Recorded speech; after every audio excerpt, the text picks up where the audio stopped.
First, the eye. Lenin is dead, who said, of all the arts, cinema is the most important.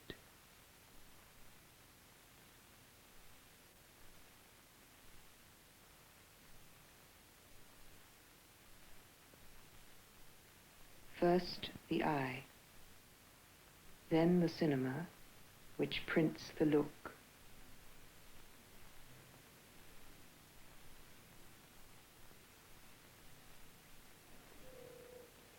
One day an elephant came to Moscow.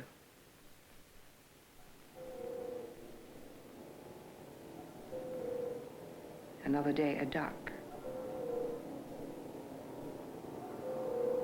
He forgot to tell you how. The cinema saw it all. The Civil War was still within reach. Mikhail Kaufmann saw it all. Dziga Vertov saw it all. Eisenstein saw it all. And somewhere in the crowd, Red Cavalryman Alexander Medvedkin saw it all. Troops of the 1st Cavalry. Trooper Medvedkin invented plays for horses. The cavalrymen played all the parts. Satire and criticism were their weapons. They charged at stupidity as they would at their enemy. Medvedkin was to say, "There I learnt the essential." He looks. The eyes of October open. The hands take over from the eyes. Lenin said, "Know how to dream." And El Lichitsky invents cloud houses for a Moscow of the future.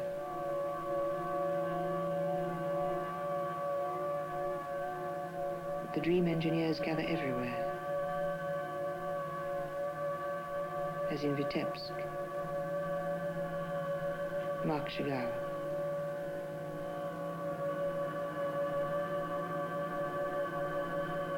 Throw art out of the museums,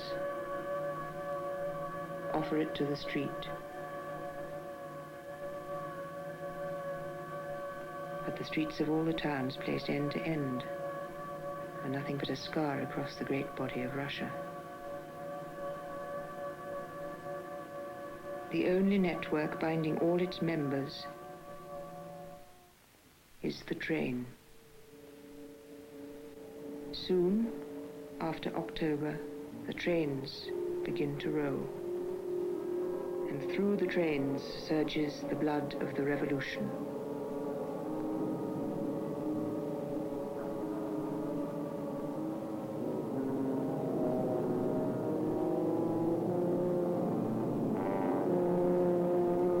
Fire at the generals with the image of generals. Fire at the nobility with the image of nobility. And for religion, a shooting gallery of bishops' heads. Agitation, propaganda, culture,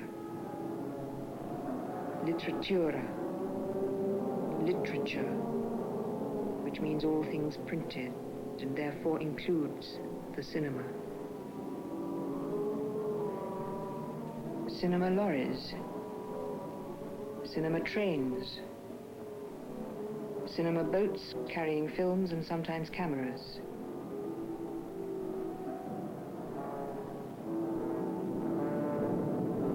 The image was silent, the sound blind. Films were made inside the head, which was perhaps no less satisfactory. Во что бы то ни стало установить отношения полного мира и согласия. Понятно, что средний крестьянин не может сразу встать на сторону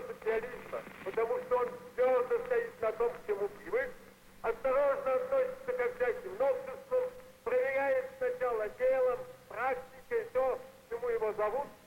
Through the trains, the voice of Lenin carries across the Soviet Union as far as the republics of Asia, where young communists are bringing literacy to women in shackles.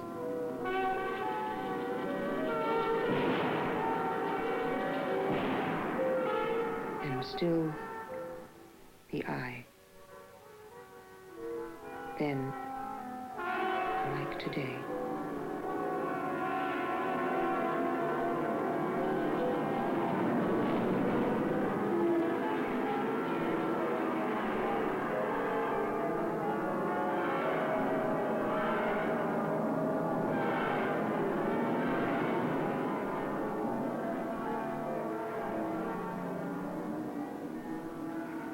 Dziga Vertov claimed to have found an eye more perfect than the human eye.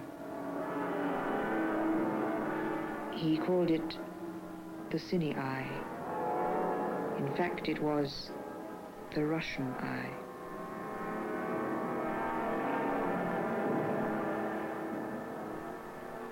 The 20s come to a close. Hard times begin. Churches no longer dress themselves as tanks, nor power stations as theaters.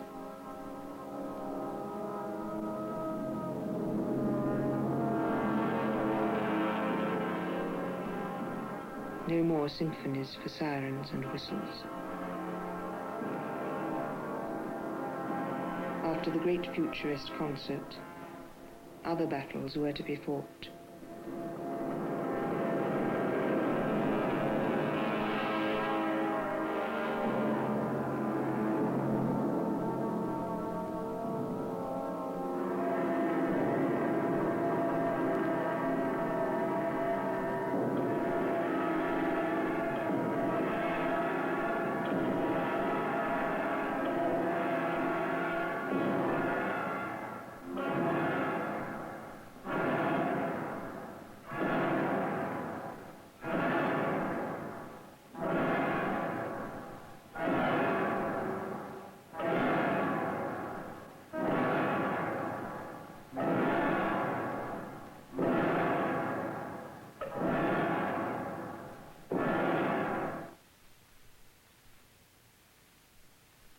Here is the story of one of those battles.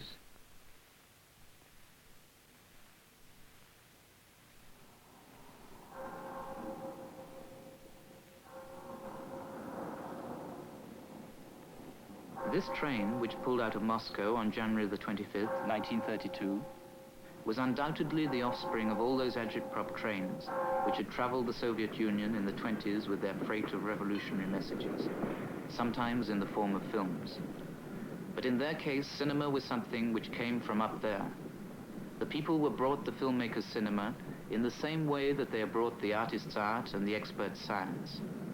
But in the case of this train, the cinema was to become something created out of contact with the people and was to stimulate them to make their own intervention.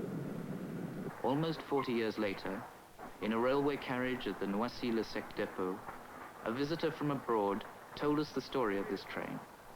He was Alexander Ivanovich Medvedkin, the Red Cavalryman who made horses talk.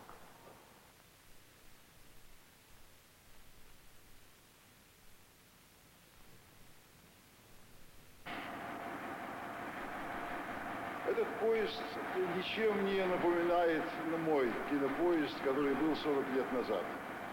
И вагоны... This train doesn't remind me of my cine train of 40 years ago at all. The carriages aren't the same, the rails are narrow. But the comrades of the Slon Group persuaded me to come here to make my story about that train of 40 years ago seem more graphic, and to make it easier to understand the conditions in which we worked in our day. Было более наглядным, чтобы легче было понять, в каких условиях мы работали в свое время. Давно это было, и... It was all a long time ago, and our train looked rather special. I must say it wasn't easy to set everything up in cramped railway carriages. Было разместить его вот в таких тесных вагонах. Но мы были молоды.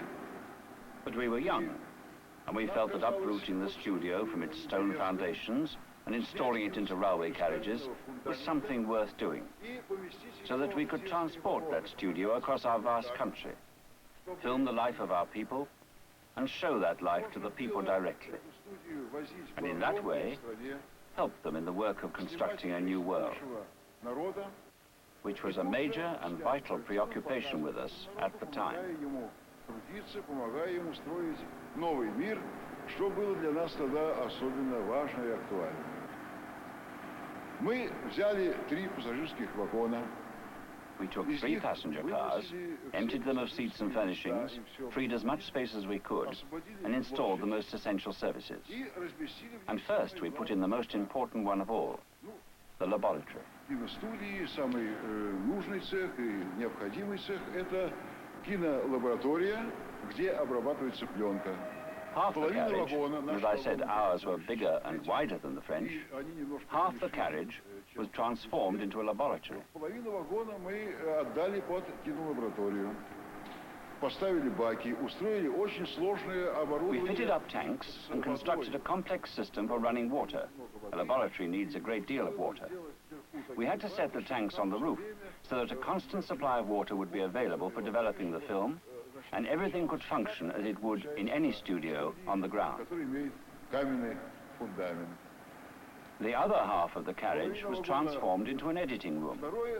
6 editing tables where 8 to 10 filmmakers could work on their films. 8-10 режиссеров, монтируя свои картины.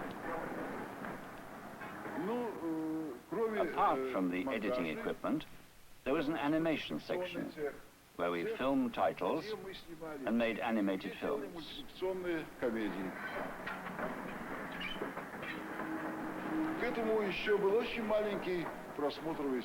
There was also a very small projection room, no more than 2 meters long. And with this, we had in fact completed the whole film cycle.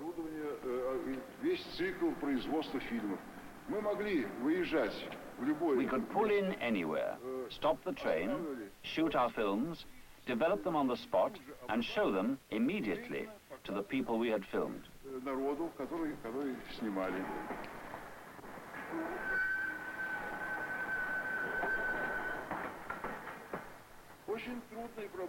We had one very serious problem, and that was accommodation. Conditions were very tough. Each of us had 1 square meter of living space.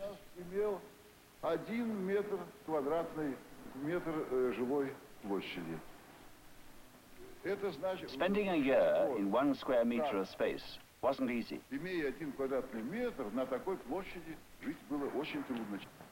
But the important thing was that the group was made up of enthusiasts. We were young romantics, people ready to face major decisions and difficulties, and not afraid of those difficulties. People who could accept living in cramped conditions like the crew of a submarine and still get on with serious work.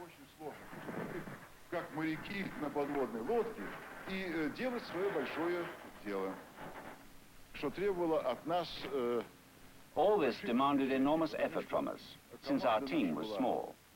There were 32 of us. There was nowhere to put a 33rd, even a romantic one. Remember, we had to do everything ourselves. Clean the carriages, keep the water running, splice the film, project it, fetch provisions, print the train newspaper. Everything that was necessary to living and working on the train, we did ourselves. All in all, it meant a combination of varied and unexpected occupations.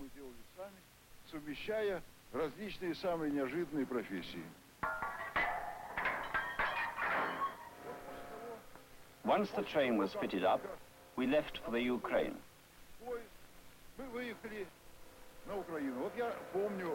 This was one trip which I especially like to recall.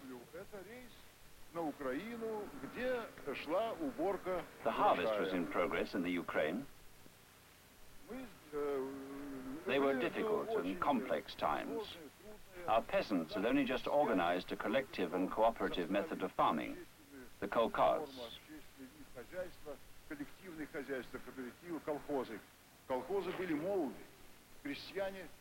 The kolkhoz was very young still.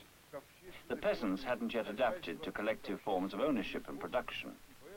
It's not surprising that there were many who lagged behind and worked badly, and whose harvests were not always gathered in time.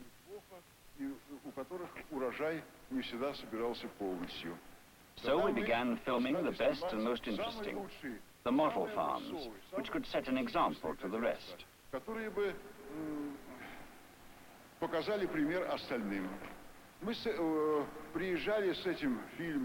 We took this film to the farms that were lagging behind and to people who were still not making sufficient effort. And we filmed them too, showing their mistakes. We confronted the good and bad methods on the screen.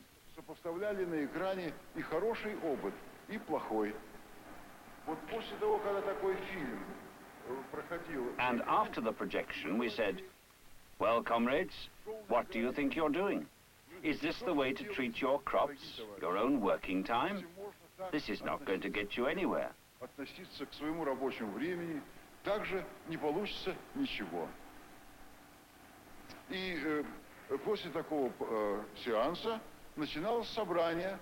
After the projection, there would be a discussion, during which the peasants themselves spoke heatedly and with tremendous commitment and force.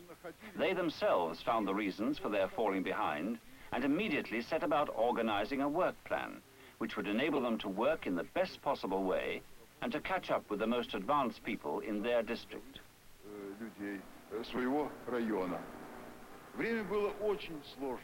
This was a difficult period. It was the time of the first 5-year plan. These were the first steps in the construction of socialism in the country. Naturally, serious difficulties cropped up, especially in such areas as grain, steel, and coal. This was why, once we had finished the harvest, we left for the south, where the steel foundries were.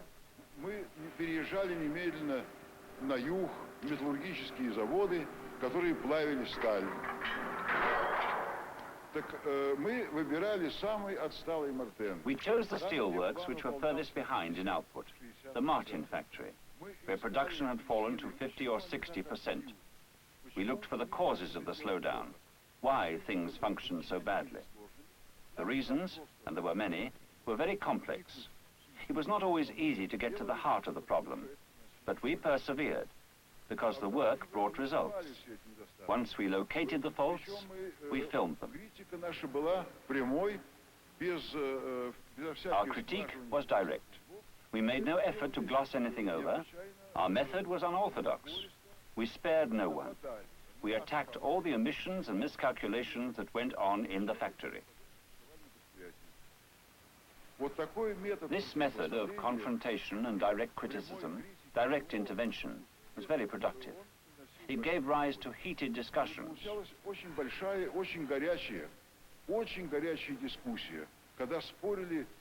People argued long and intensely. Viewpoints clashed, and the encounters brought to light people who were hindering production and reasons, often trivial ones, which prevented the steel from being produced to schedule. And here, once again, a program was set up to remedy the situation.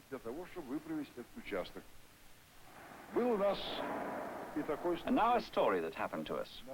This incident also occurred around that time. In the foundry of a very old mine at Krivoy Rog, we noticed 2 foundry men filing off the catches on the wagons which carried the ore.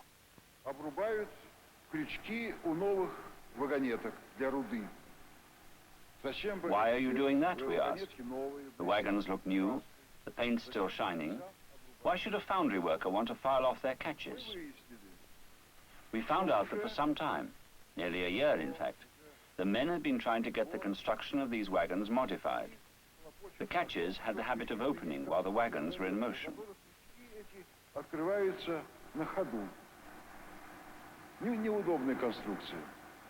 The design was extremely impractical. This was why they sawed them off, replacing them with their own handmade craftsman's catches, which were simple, but fulfilled their function and held the wagons fast. We filmed all this. The factory was only about 12 kilometers away.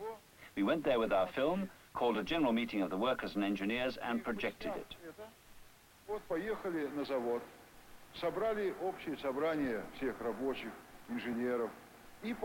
Well, comrades, what do you think you're doing? How can you produce catches like that? The engineers started arguing straight away, saying that everything was as it should be. There were no special problems, that they'd been making this kind of wagon for a long time, and so on. But the evidence was in front of them. Then a foundry worker stood up. He wasn't much of a speaker, but he took out a notebook and started thumbing through it. On such and such a date, he'd reported that the construction of the wagons was inadequate. On such and such a date, a commission had come down to look into it. On such and such a date, they'd been promised that the design of the wagons would be put right. Nothing happened. Other workers got up and confirmed that the worker was right and that this was no way to work. It was wasteful, and the boiler-making section, where the wagons were made, should be reorganized. And as the documentary evidence was on the screen, even the most reactionary of the engineers couldn't quarrel with them. The boiler-making section was transformed and started producing well-designed wagons. Well, that happened right at the beginning of our work. So we realized one very important thing. We realized that the cinema could be not just a means of entertainment, a way of arousing aesthetic emotions, but also a great and forceful weapon, capable of reconstructing factories, and not just factories, but the world, making it a better place. Such a cinema, in the hands of the people, was a powerful weapon. Obviously, this realization gave us new strength, and on the basis of this experience, we knew that we could achieve much.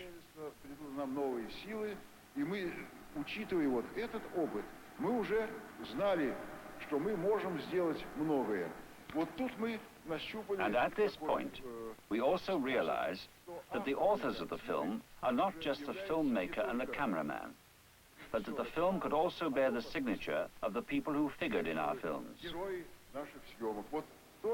Our work with the people, helping them to realize their achievements and their errors, raising these questions with them, became the essence of the task of the Cine Train, and helped it to become an organization genuinely useful and necessary to our people. We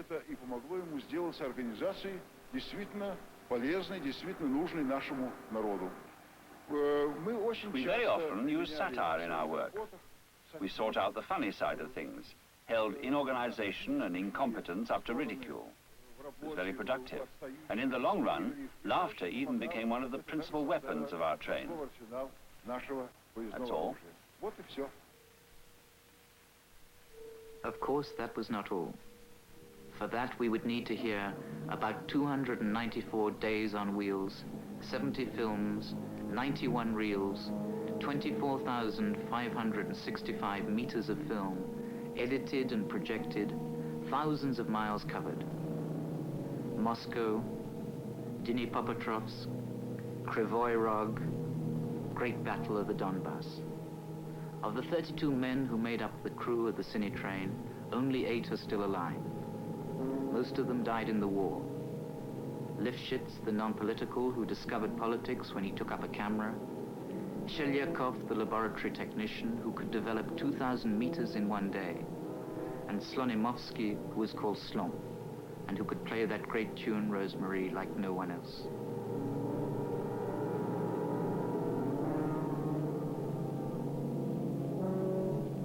And the train's comedians, Maslotsov and Sibryak, both worthy descendants of the horse theater, who started with the Meyerhold troupe.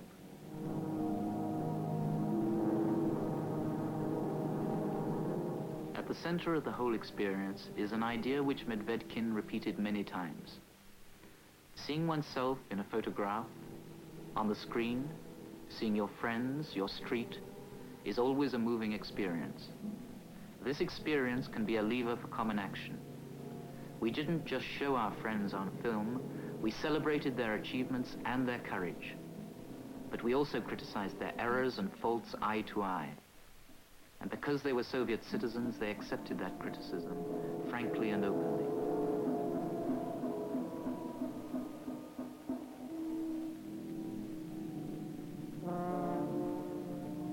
That was 40 years ago. History and the war have passed by that way, and apart from a few photographs, not a single shot from the Cine Train films remain.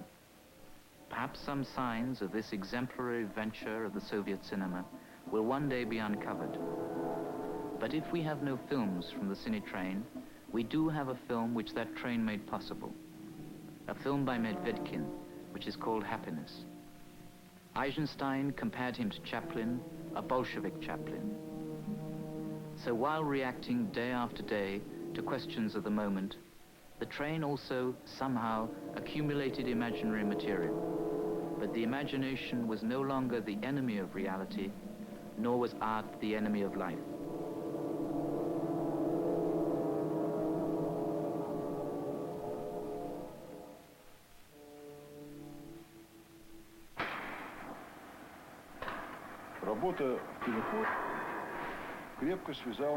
The work of the Cine Train bound us closely to the people. It helped us to understand its spirit. We saw how the peasant lived, understood his joys and sufferings, and his desires.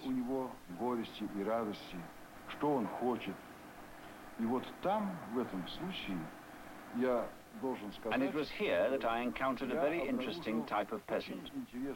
He had joined the kolkhoz, but without deriving any real strength from it, without seeing it as a source of his own happiness. For this kind of peasant, life was difficult. He was not really liked, people mocked him, and he was extremely unhappy.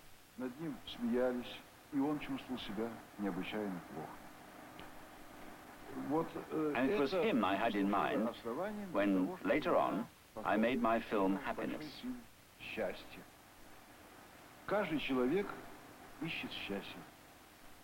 Every man looks for happiness.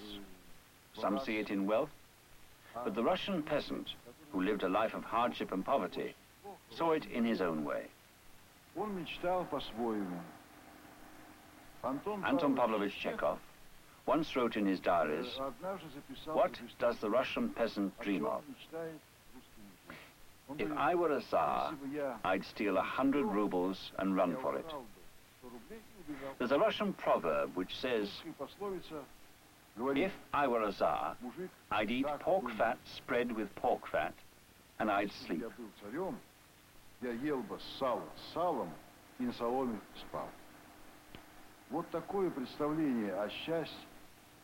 Such a view of happiness, to have your bit of bread, not to be hungry, to have your own horse, your barn, your own goods and chattels, your own sack of wheat. This view of happiness, happiness linked to very small things, but equally to the incredible toughness of peasant life in other times, was the basis of my comedy, Happiness.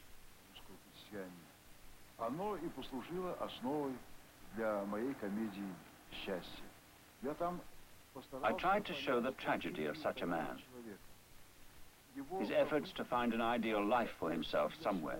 Of course, he couldn't envisage it on a grand scale. He was very limited. But he envisaged it in his own manner and sought to attain his happiness in his own way.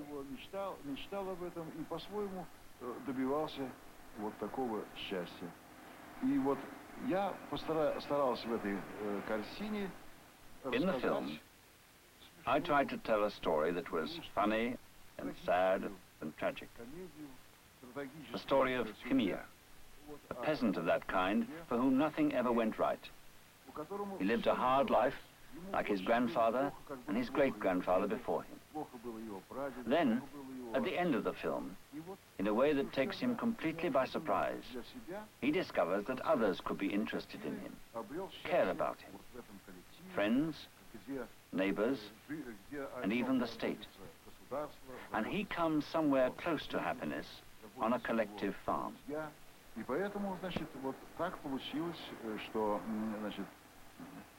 That's the story of my film. It was the Cine Train which provided me with a rich supply of ideas and themes for the rest of my life. It made me love the themes which arose out of the people. It made me love the life of the people, their dreams, their hopes, their joys, and their pains. While the Cine Train enriched Medvedkin's life, he himself continues to affect the lives of others. a group of French workers involved in making their own films have called themselves the Medvedkin Group, to remind the working classes that the cinema is one of their weapons and to teach them to look at the world. The cine train has become something of a myth for us, as if in spite of differences in the width of the rail gauge, it had broken through its own time and place to join everything that is advancing and moving. The cine train, the train of revolution, the train of history, has not lacked reverse signals and switched points, but the biggest mistake one could make would be to believe that it had come to a halt.